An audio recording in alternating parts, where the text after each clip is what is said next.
আচ্ছা, এই কোশ্চেনটা দেখি কি বলেছে। এটাতে বলেছে C6 একটা কম্পাউন্ড দিয়ে দিয়েছে G, যেটাকে হচ্ছে G in the above sequence of reaction. আচ্ছা, যেটাকে H মাইনাস আর H2 হিট দিয়ে ট্রিট করলে আর H2 প্লাস দিয়ে হাইড্রোলিসিস করলে H আর I হবে। Hটাকে আবার ক্রোমিক অক্সাইড। আচ্ছা, এটা হচ্ছে তোমার একটা অক্সিডাইজিং এজেন্ট। ক্রোমিক অক্সাইড আর H প্লাস অক্সিডাইজিং এজেন্ট। তো এটাকে অক্সিডাইজ করে আমি আবার আই পাবো।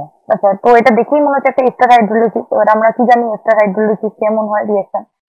এস্টার হাইড্রোলিসিস, এস্টার হাইড্রোলিসিসের রিঅ্যাকশন হচ্ছে,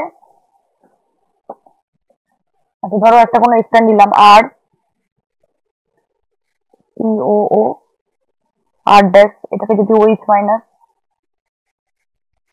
আর H2O যা যা আছে হিট দিয়ে ট্রিট করি, তাহলে এটা তৈরি হবে হচ্ছে আর CONA, মানে সোডিয়াম অ্যাসিটেটের তৈরি হবে। সোডিয়ামের একটা কোনো অ্যাসিড তৈরি হবে, দিয়ে আমাদের একটা অ্যালকোহল তৈরি হবে আর ড্যাশ। মানে আমরা জানি এস্টারকে ভাঙলে যদি হাইড্রোলিসিস করা হয় তাহলে একটা, সেটাকে ফার্দার H3O প্লাস দিয়ে হাইড্রোলিসিস করলে আমরা কি পাবো? অ্যাসিড পাবো। এটা আমরা জানি যে একটা অ্যাসিড পাওয়া যায়, একটা অ্যালকোহল পাওয়া যায়। তো এবার এই অ্যালকোহলটাকে বলেছে যে তোমার অক্সিডাইজ যদি করি CrO3 আর H প্লাস দিয়ে, তাহলে আমরা ফার্দার এই অ্যাসিডটাতে ফিরে আসবো। আচ্ছা, তো আমরা দেখি কম্পাউন্ড গুলো ফার্স্টেরটাকে, যে যদি ফার্স্টেরটাকে করা হয় তোমার অ্যাসিড এস্টারটাকে মানে বার করতে হবে আমাদের কি রকম।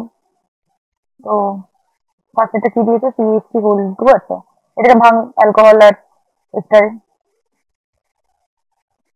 সরি অ্যালকোহল আর অ্যাসিডে একটা এরকম অ্যাসিড তৈরি হবে। তার সাথে CH3 CH2 ওই মানে একটা প্রাইমারি অ্যালকোহল তৈরি হবে, এটা ইথানল। ইথানলটাকে যদি আবার অক্সিডাইজ করা হয় CrO3 H প্লাস দিয়ে, তাহলে আমাদের কি তৈরি হবে? CH3 অ্যাসিটিক অ্যাসিড তৈরি হবে। তো আমাদের অপশন এও ভুল হবে না, আমরা এই এই অ্যাসিডটাতে ফিরে যেতে পারছি না। আচ্ছা, দুইটা কি বেরিয়েছে দেখি। দুইটাকে যদি ভাঙি তাহলে আমাদের হবে হচ্ছে CH3 CH2 CH2 COO, এটা হচ্ছে অ্যাসিড তৈরি হবে। আর আমাদের অ্যালকোহলটা হচ্ছে CH3 CH2OH। এটাকেও যদি আমরা ফার্দার অক্সিডাইজ করি তাহলে কিন্তু CH3CO তো H তৈরি হচ্ছে, তাহলে আমাদের এই অ্যাসিডটা কিন্তু তৈরি হচ্ছে না। তো আমাদের অপশন 1 and 2 দুটোই হলো আমাদের ইনকারেক্ট। আচ্ছা, তো আমাদের অপশন 3টা দেখি কিরকম। অপশন 3, আচ্ছা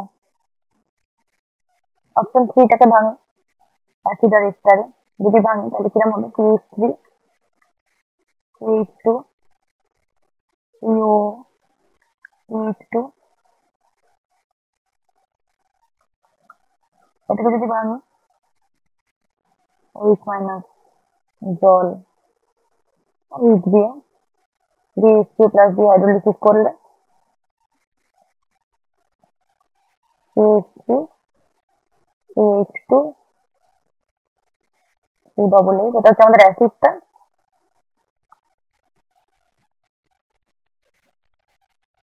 আর এটা হচ্ছে আমাদের অ্যালকোহলটা। আচ্ছা, এইবারে দেখো যদি এই অ্যালকোহলটাকে আমরা ফার্দার অক্সিডাইজ করি ক্রোমিক অ্যাসিড আর সরি ক্রোমিক অক্সাইড আর H প্লাস দিয়ে, তাহলে কিন্তু আমাদের ঘুরে ফিরে আবার এই অ্যাসিডটাই পাবো। এটাকে যদি অক্সিডাইজ করি তাহলে কিন্তু আমি এই অ্যাসিডটাই পাবো। তো আমাদের অপশন 3 হচ্ছে কারেক্ট, এটা তার মানে কারেক্ট। অপশন 4টাও দেখে নিই। অপশন 4টাও যদি ভাঙা হয় অ্যাসিড আর অ্যালকোহলে, তাহলে আমরা কি পাবো? CH3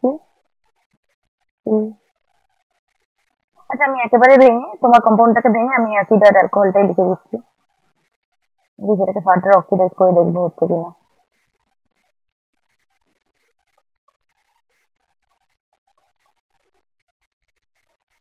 এই হলো আমাদের অ্যাসিড পাবো, আর এটা একটা সেকেন্ডারি অ্যালকোহল পাবো।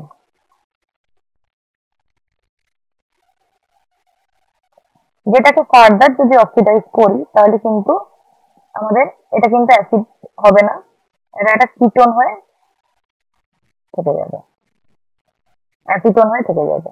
তো আমরা অ্যাসিডটা পেলাম না, এটাও তার মানে অপশন 4 নয়, তাহলে আমাদের অপশন 3 হচ্ছে কারেক্ট।